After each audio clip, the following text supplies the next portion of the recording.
Have you ever noticed that some of the most exhausted people you know are also the ones most obsessed with sleep? They track their REM cycles, they wear blue light glasses, they've optimized their bedroom temperature to the exact degree. They know more about sleep hygiene than most doctors, yet somehow they look more tired than everyone else. They lie awake calculating sleep debt, monitoring heart rate variability, checking their sleep scores on 3 different apps.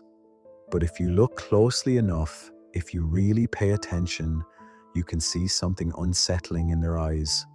Behind all that optimization is anxiety. Behind all that tracking is control. And behind all that pursuit of perfect rest is a person who has forgotten how to simply sleep. We live in the age of sleepmaxxing.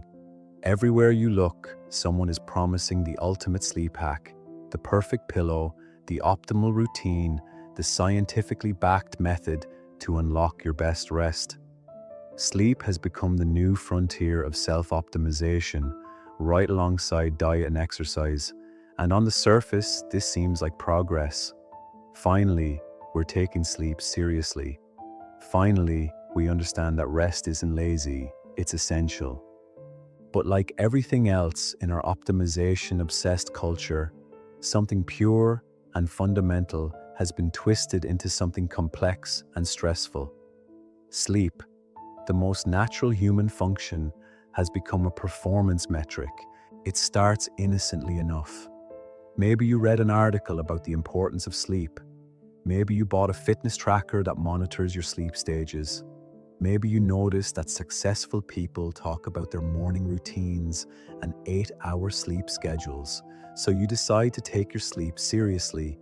You download an app, you invest in blackout curtains, you set a bedtime alarm. At first, it feels empowering. You're finally prioritizing rest. You're being responsible about your health. But somewhere along the way, optimization turns into obsession. Sleep becomes another task to master, another area where you can succeed or fail. And failure in the realm of sleep feels especially cruel because it happens when you're supposed to be unconscious, when you're supposed to be at peace. Think about the sleep maxers in your life. They'll tell you about their sleep latency, their deep sleep percentages, their sleep efficiency scores. They'll explain why they wake up at 5 a.m., why they avoid screens after 8 p.m., why they take magnesium and wear mouth tape. They've turned rest into a science project, recovery into a religion. But here's the dark truth that no sleep optimization guru wants to talk about. The more you try to control sleep, the more elusive it becomes. Sleep responds to surrender, not strategy. It requires letting go, not holding on. And when you turn sleep into a performance, you've already lost the game. Psychologists have a name for this phenomenon: sleep performance anxiety. It describes what happens when the pursuit of perfect sleep creates the very stress that prevents good sleep. Studies show that people who obsessively track their sleep often report worse sleep quality than those who don't track at all, despite having similar objective sleep metrics. The monitoring itself becomes the problem. Dr. Michelle Drerup, a sleep psychologist at the Cleveland Clinic, has observed this pattern repeatedly in her patients. People come to me with all the right sleep habits, all the perfect conditions, but they're lying awake calculating whether they're getting enough deep sleep, she explains. They've turned sleep into work, and work is the enemy of rest. The neuroscience backs this up.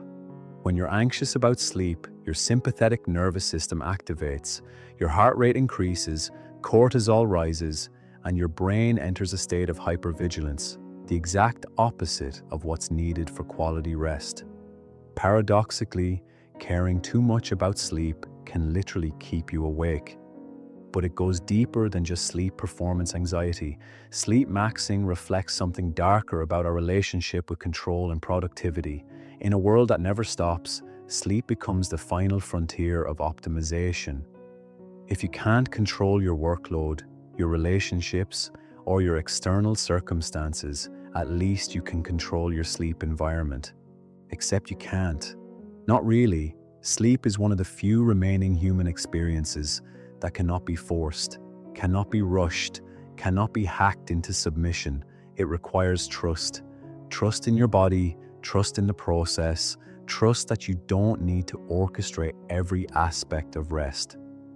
The sleep optimization industry has turned this surrender into a market opportunity. They've convinced us that natural sleep isn't enough, that we need supplements, devices, and systems to access what our ancestors did effortlessly. They've pathologized normal variations in sleep, making us believe that anything less than perfect metrics indicates failure. Consider the numbers. The global sleep economy is worth over $15 billion and growing. Sleep tracking devices, weighted blankets, specialized mattresses, sleep coaching programs. We're spending billions trying to buy something that should be free, and the more we spend, the more complex sleep becomes. Research from the University of Pennsylvania reveals a troubling pattern. People who use sleep tracking devices long-term often develop what researchers call orthosomnia, an unhealthy preoccupation with achieving perfect sleep data. They sacrifice actual sleep quality in pursuit of optimal metrics, staying awake to check their scores, adjusting their behavior based on imperfect data, creating anxiety around natural sleep variations. The irony is profound. In trying to optimize sleep, we've made it more stressful. In trying to perfect rest, we've created a new form of insomnia. We've taken something that worked perfectly fine for millions of years and convinced ourselves it needs improvement.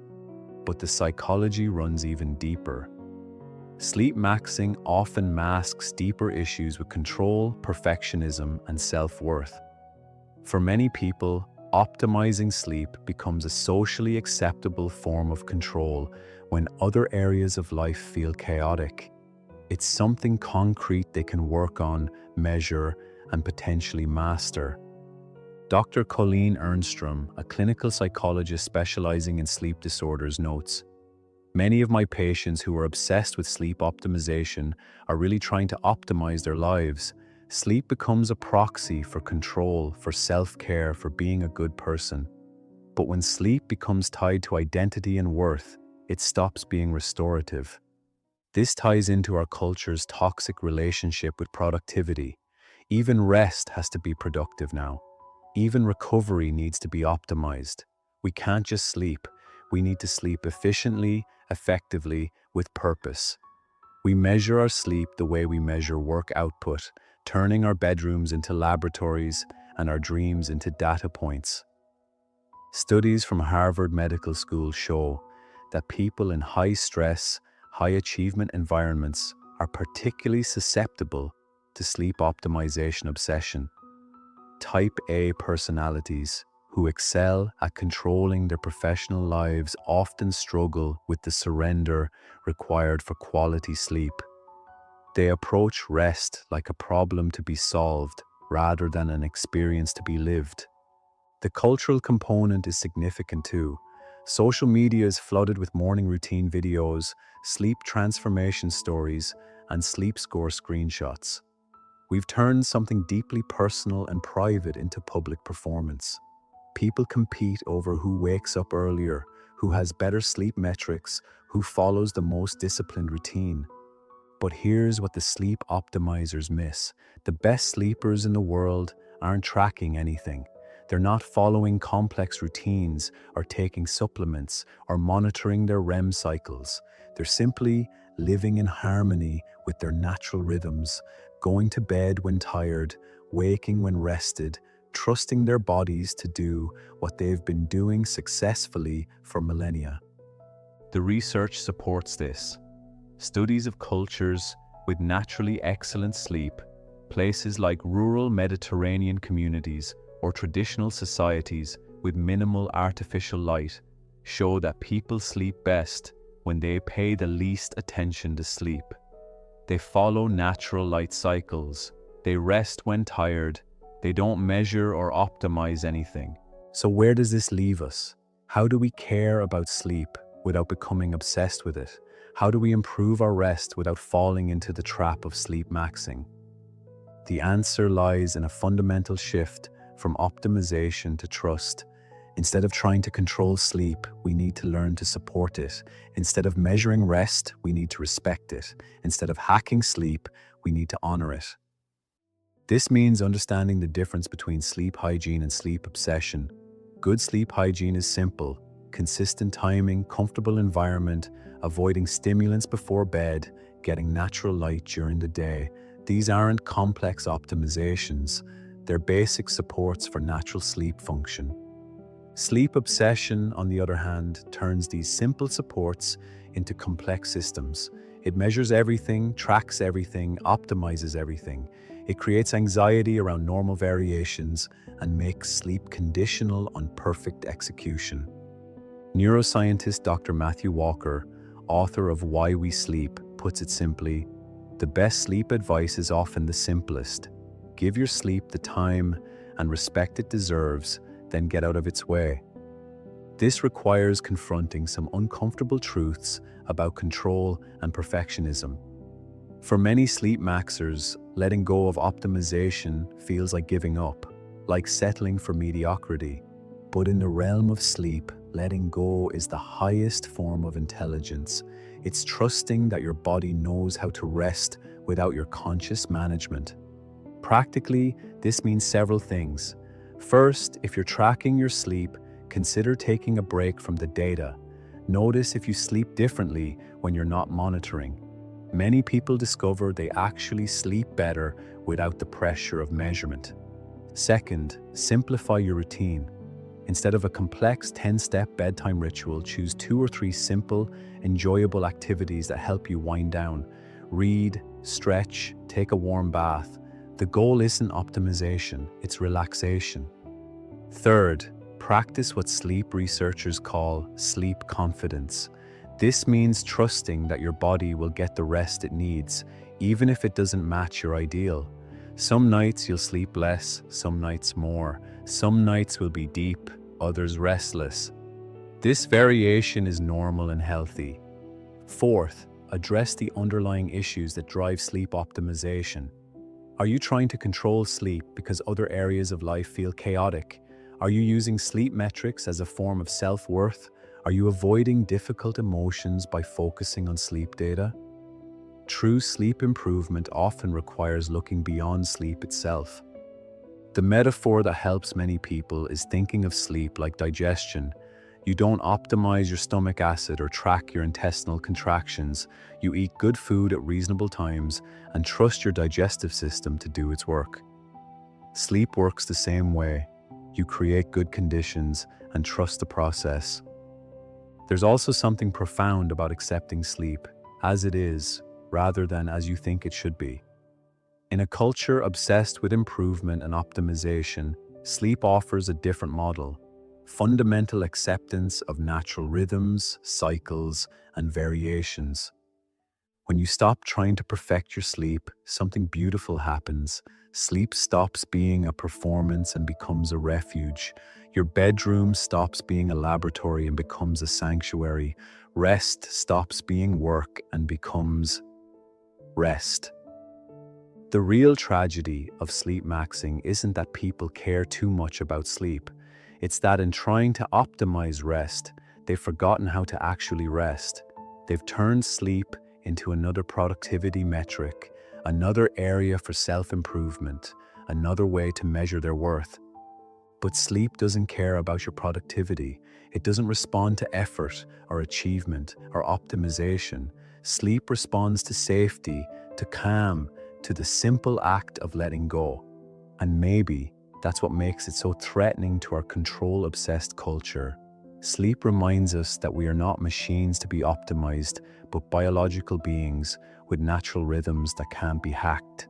The monster within sleepmaxers isn't their desire for good rest, it's their inability to surrender. It's the belief that everything, even sleep, can be improved through effort and strategy. But sleep is fundamentally about not trying, not controlling, not optimizing. In the end, the psychology of sleepmaxing reveals something essential about modern life.